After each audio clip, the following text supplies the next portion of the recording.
Program dan janji perbaikan ekonomi menjadi salah satu fokus para calon gubernur DKI untuk mendapat simpati para pemilih ibu kota. Namun terkadang janji kampanye hanyalah tinggal janji yang tidak terrealisasi dan program ekonomi hanya menjadi pemanis untuk mendulang suara. Apakah program ekonomi pasangan calon gubernur DKI kali ini bisa benar-benar ditepati? Kami akan membahas dalam segmen The Analyst.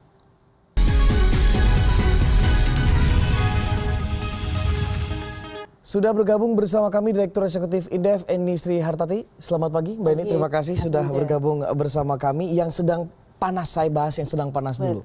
Beberapa hari yang lalu untuk calon gubernur petahana tiba-tiba mengeluarkan skema untuk hunian. Setelah sebelumnya pasangan dari nomor urut 3 ini mengatakan bahwa mereka menjual program DP 0%. Gitu ya. Dari kedua program ini, mana yang menurut Anda bisa terrealisasi? Ya. Sebelum terrealisasi memang ini program yang sangat cerdas. Karena apa Mas Punce? Jadi selama beberapa tahun terakhir, terutama dalam 1 tahun terakhir, ini penyaluran kredit untuk properti, terutama untuk perumahan itu di DKI memang minus. Artinya memang banyak masyarakat yang betul-betul mengalami persoalan untuk mengakses perumahan. Jadi kalau kedua belah dua calon ini betul-betul mempunyai cara yang jitu untuk menyelesaikan problem masyarakat untuk hunian, ini pasti akan mempunyai potensi untuk di vote masyarakat cukup besar. Nah, sekarang mana yang lebih realistis gitu kan? Nah, jadi rumah hunian ini memang menjadi problem lebih dari 60% warga DKI, karena yang punya rumah kan baru 40% yang layak ya. Nah, cuman yang harus diprioritaskan pemerintah itu yang mana gitu kan? Nah, menurut saya yang harus betul-betul diprioritaskan itu yang masyarakat berpenghasilan rendah, sesuai dengan target pemerintah untuk membangun 1 juta rumah kan. Untuk yang pusat itu kan 60% juga untuk yang MBR namanya. Nah, sekarang kalau Mas Sandi misalnya dengan Mas Sandi misalnya dengan DP 0%. Nah, DP 0% itu kan sebenarnya tanpa dikatakan oleh paslon pun sudah ada di masyarakat, ini sudah banyak. Sudah ada perbankan sudah gitu ada yang mekanisme program gitu. Yang tanpa DP juga sudah ada. Cuman persoalannya apakah dengan tanpa DP, program tanpa DP itu masyarakat berpenghasilan rendah bisa mengakses tidak? Kalau nanti dampaknya misalnya tanpa DP tapi angsurannya naik, atau juga kalaupun nggak naik bisa juga dengan skema jangka panjang. Tapi kan beban masyarakat ini jangka panjang untuk terus-menerus harus mengalokasikan pendapatannya untuk pengeluaran rumah. Nah, sekarang yang diharapkan apa? Yang diharapkan sebenarnya kan sudah ada undang-undangnya yang mengamanatkan itu, bahwa rumah layak huni itu merupakan kewajiban pemerintah untuk mengupayakan. Nah, skemanya bagaimana untuk masyarakat kan ini di berbagai negara juga banyak kan sudah dilakukan. Nanti dibebankan gitu. Kalau dari program Anies Sandi adalah ke perbankan itu sendiri. Tadi Anda juga menyinggung masalah tenor misalnya diperpanjang, kemudian juga ketidaksanggupan nanti adanya gagal bayar, akhirnya akan menimbulkan NPL dari perbankan itu sendiri juga akan tinggi. Kalau yang sudah berlangsung selama ini pasti perbankan juga sudah punya hitung-hitungan. Dan selama ini misalnya kalau kita lihat dari program pemerintah sebelumnya kan ada yang namanya FLPP.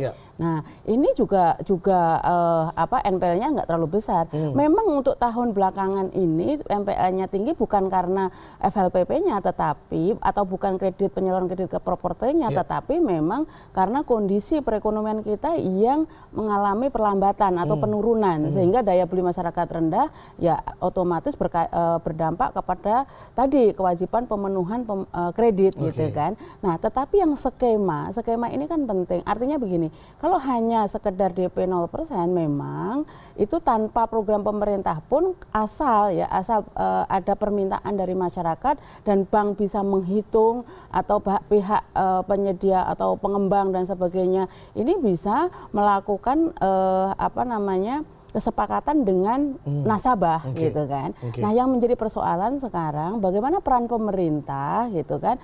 Dan ini sangat dimungkinkan, katakanlah misalnya pemerintah menyediakan lahan. Nah, lahan nanti diserahkan ke pengembang. Nah, pemerintah bilang ini kita misalnya tanah di DKI kan pasti punya aset tanah yang cukup kan. Nah ini silahkan dibangun, tetapi kita minta bahwa ini khusus untuk masyarakat MBR yang dengan persyaratan tentu kan. Misalnya yang pendapatannya di bawah sekian, yang sudah tinggal di Jakarta selama sekian misalnya, sekian tahun gitu.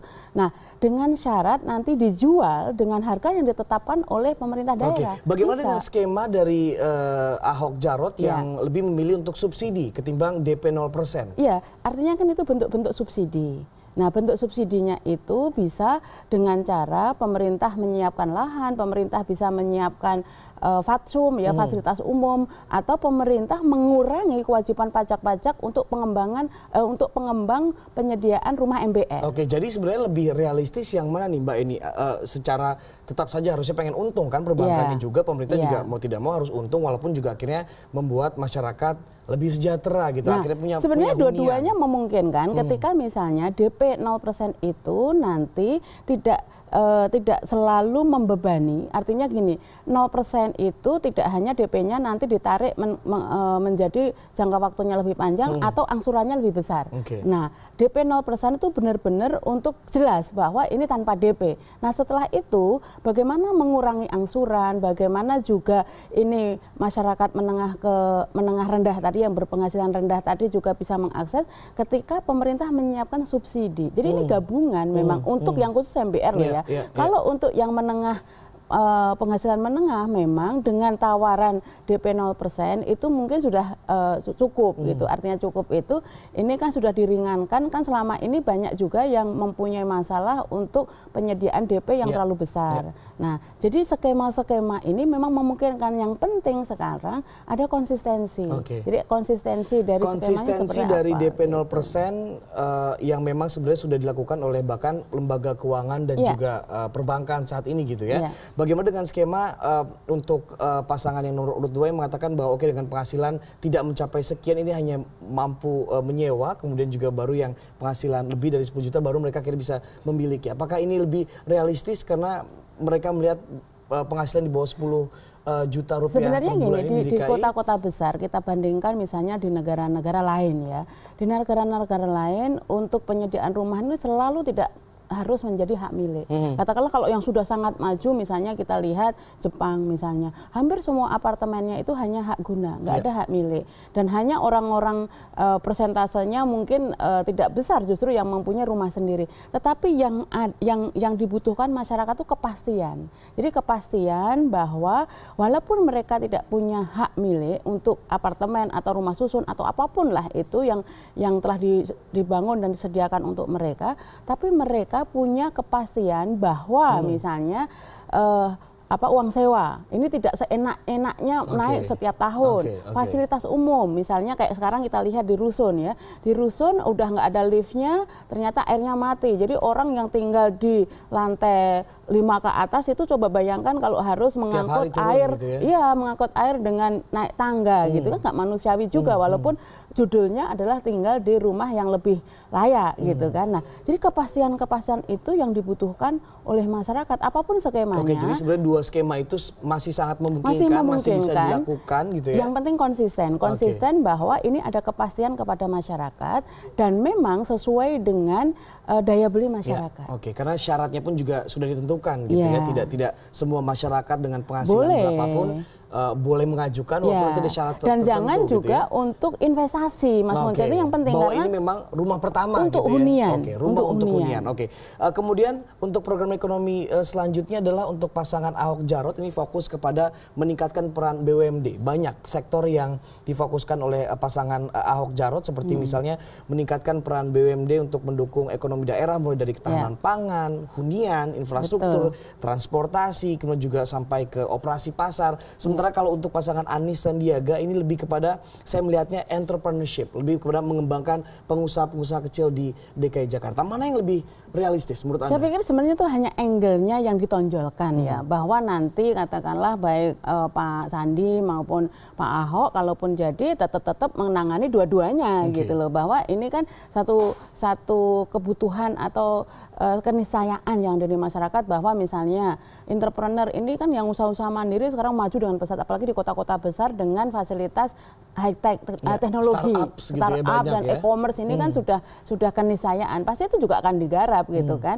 Nah, BUMN ini amanat konstitusi. Jadi siapapun gubernurnya juga harus mengemban amanat ini bahwa sektor-sektor yang strategis untuk kebutuhan masyarakat memang harus diperankan oleh BUMD. Apalagi kalau kita lihat misalnya stabilitas pangan misalnya, ini kan DKI nggak punya lahan. Nah, bagaimana strateginya agar gitu di DKI tetap ada stabilitas baik pasokan maupun harga pangan gitu. Nah, ini kan butuh peran BUMD misalnya, atau juga bekerja sama dengan lembaga-lembaga yang sudah existing misalnya. Nah, jadi menurut saya tidak ada satupun ini mana program yang lebih baik. Yang penting apa yang ingin dilakukan melalui apa yang akan dilakukan Pak Ahok misalnya dengan mengoptimalkan peran BUMD itu seperti apa, itu yang penting. Karena kalau misalnya ini bisa ditunjukkan kepada masyarakat, nanti akan ada misalnya optimalisasi peran BUMD. Walaupun mungkin dalam secara struktur BUMD sudah lebih jelas gitu Mbak ini ketimbang misalnya kita membangun entrepreneurship yang belum ada gambarannya gitu saat ini. Walaupun lebih jelas, tetapi existing BUMD dan juga sebagaimana juga BUMN kita ini melempem semua, Mas Ponco. Jadi justru ini yang harus di-challenge oleh Pak Ahok, sebenarnya mengoptimalkan peran BUMD-nya seperti apa. Nah, yang kedua mengenai Mas Andi untuk program kewirausahaan. Karena kewirausahaan ini kan memang sudah berkembang, tetapi apa challenge yang akan dilakukan oleh Pemda untuk mendorong dan betul-betul ada fasilitasi konkret untuk mereka. Katakanlah sekarang kan udah ada program misalnya untuk pengusaha pemula. Apakah itu bentuknya hanya sekedar bantuan, kemudahan akses permodalan? Kan pasti nggak sekedar itu gitu kan. Nah, ini justru yang harus dikonkretkan. Katakanlah program-program ini konkretnya seperti apa dan jelas nanti output dan outcome-nya itu terukur. Oke, berarti intinya sebenarnya program-program yang dijanjikan oleh dua pasangan calon ini bisa direalisasi sebenarnya. Bisa. Oke, baik. Terima kasih Mbak ini sudah bergabung dengan CNN Indonesia Business.